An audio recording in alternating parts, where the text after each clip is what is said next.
Political and military stories topped our local news coverage in 2012. Joining me with a recap of their biggest stories is KPBS military reporter and blogger Beth Ford Roth and KPBS Metro reporter Katie Orr. Katie, let's start with your coverage of the mayor's race for the November election. Bob Filner, of course, is our new mayor. Would you say were you surprised, I should say?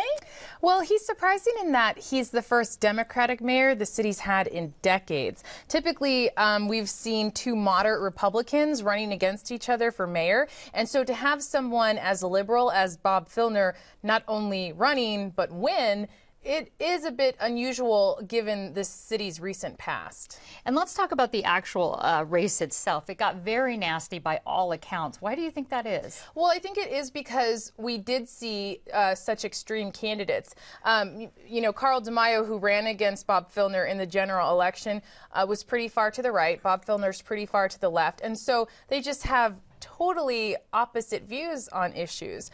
It's really like voting for a totally different set of values in the mayor's office. And so I think that led to a lot of contention between the two candidates. So now we have a Democratic mayor and a Democratic majority on the city council. What kind of impact, if any, do you think that'll have on things getting done here in San Diego? Well, I think it might be surprising in that everything Bob Filner wants, he might not necessarily get. We've already seen that a little bit. Council President Todd Gloria is a Democrat, a Filner supporter, but he has already put up some resistance to some of Filner's ideas. So just because one party has control, we might not necessarily see everything sail along completely smoothly. That being said, they definitely do have the same point of view, and so it might get on a little bit easier than if we had a Republican in the mayor's office versus a Democratic council. Okay, and let's move on to Beth here. Your blog, Home Post, on our KPBS website is quite popular for the military and military families.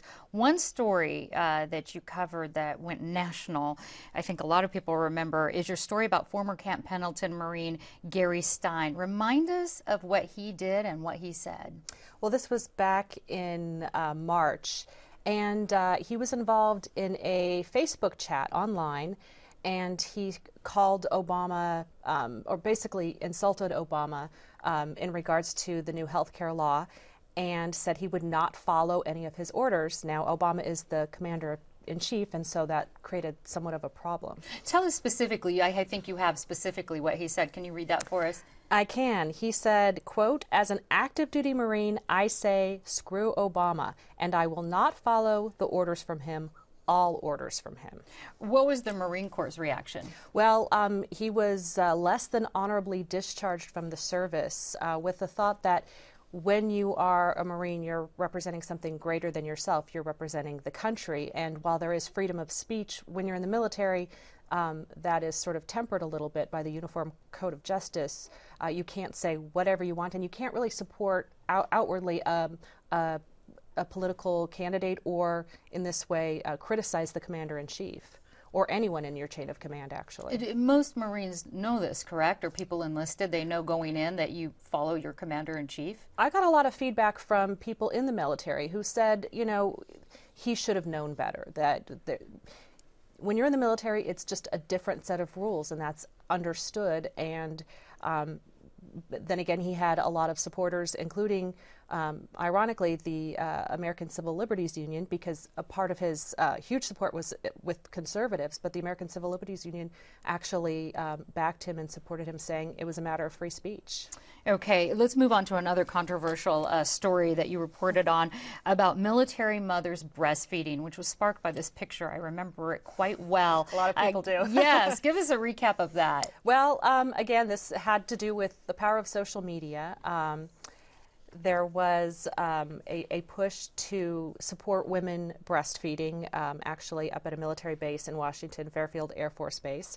And a military wife wanted to let women know to support breastfeeding. And so a private photographer took lovely photos of military moms breastfeeding their babies, most not in uniform, but two were in uniform. And it was those photos of the women breastfeeding their children while in uniform that caused the kerfuffle, I guess you could say. It was. Where does it stand now, very briefly? Well, I mean, there is no policy against breastfeeding in your uniform. It was just a matter of a lot of women who were in the military coming forward saying, you know, you want to be taken seriously and this is not the way to do it. Other women saying, look, the baby doesn't know the difference. When the baby's hungry, and these women should be able to show that they can multitask. So as it stands now, it's calmed down a bit, but it's a subject that's always controversial.